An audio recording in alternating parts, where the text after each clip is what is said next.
حدیث پاک میں ہے، حضور نبی اکرم صلی اللہ تعالیٰ علیہ وآلہ وسلم سے ایک صحابی نے سوال کیا، ایک سائل نے آ کر، حدیث میں آتا ہے سنن ابن ماجہ میں، سئل رسول اللہ صلی اللہ علیہ وآلہ وسلم عن الوالدین فقال للسائل ہما جنتک و نارک او کما قال۔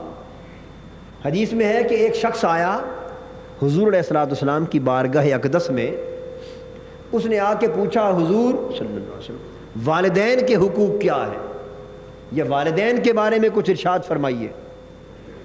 والدین کی نسبت سوال کیا، اس پر آقا صلی اللہ تعالیٰ علیہ وآلہ وسلم نے اس سائل کو جواب دیا، والدین کی نسبت سوال کرنے والے ہما جنتوں کا و نارک، وہ تمہاری جنت بھی وہی ہے، تمہاری دوزخ بھی وہی ہے۔ جنت بھی تمہاری وہی ہے اور دوزخ بھی تمہاری۔ کیسے؟ کہ خدمت کرو گے تو وہ تمہیں جنت کا باعث بن جائیں گے، اور خدمت ترک کر دو گے، دکھ دو گے تو دوزخ کا باعث بن جائیں گے۔ اب بتائیے اس میں نماز، روزے اور باقی نفلی عبادتوں کے ذکر کہاں رہے؟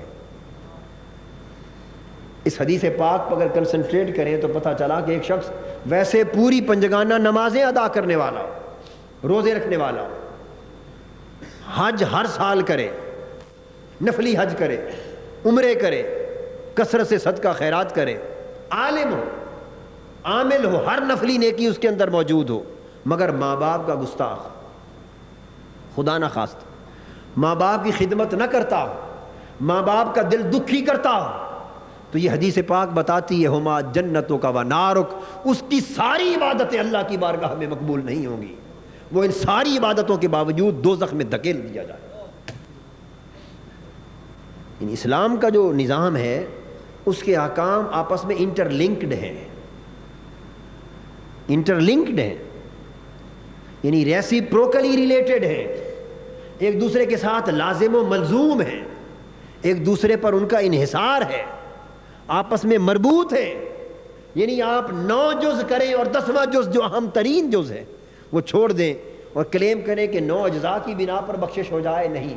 قرآن کہتا ہے یا ایھا الذین آمنوا ادخلوا فی السلم کافہ، ایمان والو اسلام میں داخل ہونا ہے تو پورے ہو جاؤ، مذاق نہ بڑھاؤ کہ کچھ کو مان لو کچھ کو چھوڑ دو۔ یہ جو پک اینڈ چوز ہے اسلام کے اندر مقبول نہیں۔ تو اسلام جو ہمیں زندگی عطا کرتا ہے وہ ایک ٹوٹیلٹی ہے، وہ ایک کلیت ہے، وہ ایک وحدت ہے جسے مختلف اجزاء میں منقسم نہیں کیا جا سکتا، اسے ٹکڑے نہیں کیا جا سکتا۔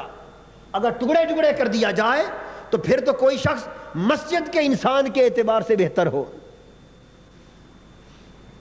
کوئی گھر کے انسان کے اعتبار سے بہتر ہو، کوئی بطور شوہر کے بہتر ہو، کوئی بطور باپ کے بہتر ہو، کوئی بطور اولاد کے بہتر ہو، مگر تاجر کے طور پہ بے ایمان ہو، بددیانت ہو، ملازم کے طور پہ راشی بددیانت ہو، کوئی مسجدوں کے حقوق ادا نہ کرے، کوئی اللہ کے حقوق کا تارک ہو، کوئی سوسائٹی کے حقوق کا تارک ہو، تو پھر تو ہر کوئی ایک جز پکڑے اور سیدھا جنت میں چلا جائے۔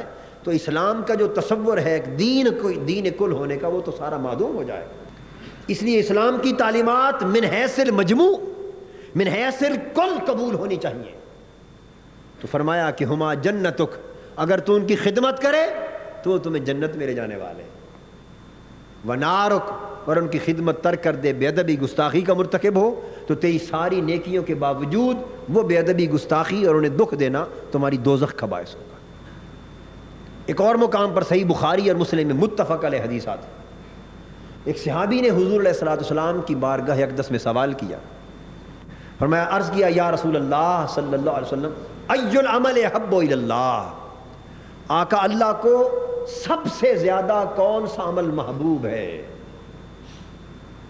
اللہ کو سب سے زیادہ کون سا عمل محبوب ہے؟ یہ حدیث قابل توجہ۔ اللہ کو سب سے بڑھ کر کس عمل سے محبت ہے؟ یہ سوال کیا۔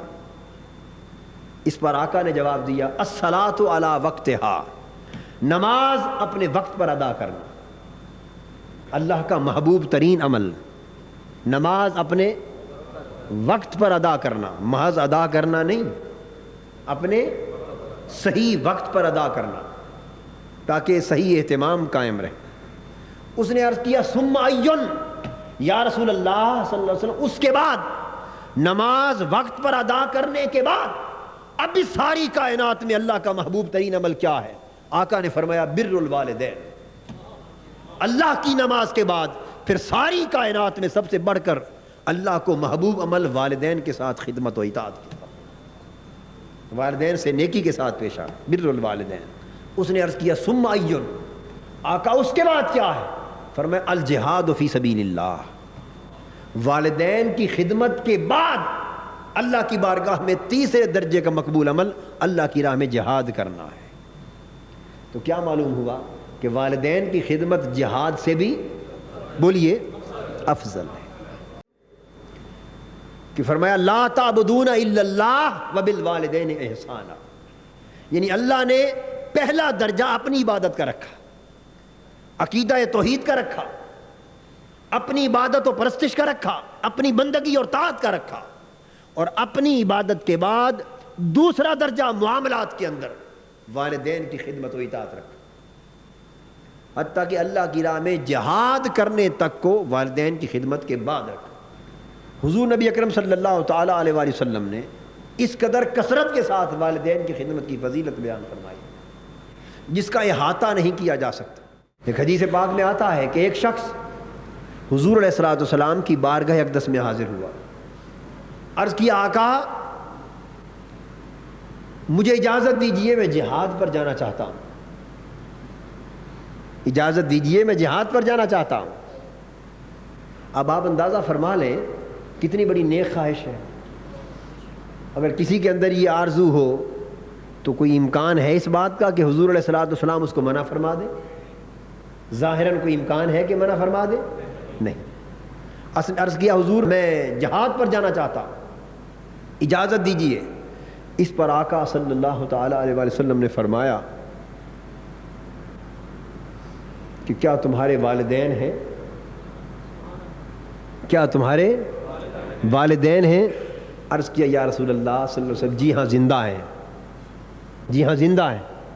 فرمایا فرج الی والدیک واحسن صحبتہما وفی روایتاً ففیہما فجاہد۔ فرمایا جہاد کی اجازت لینے والے لوٹ جا اپنے والدین کی طرف، ان کی خدمت کر، ان کی طاعت بجا لا، یہی تیرا جہاد ہے۔ ففیہما فجاہد، جا ان کی خدمت اور صحبت بجا لا، بس اسی میں تو جہاد کر، والدین کی خدمت میں جہاد کر، یہ سب سے بڑا جہاد ہے۔ کیونکہ جو اس جہاد سے فارغ ہو چکا ہو اسے اس دوسرے جہاد پر جو اللہ کے دین کی سربلندی کے لیے جہاد ہے، بعد میں وہاں جانے کی اجازت ہے۔ فرمایا احسن صحبتہما، اپنے والدین کی طرف پلٹ جا، ان کی خدمت بجا لا۔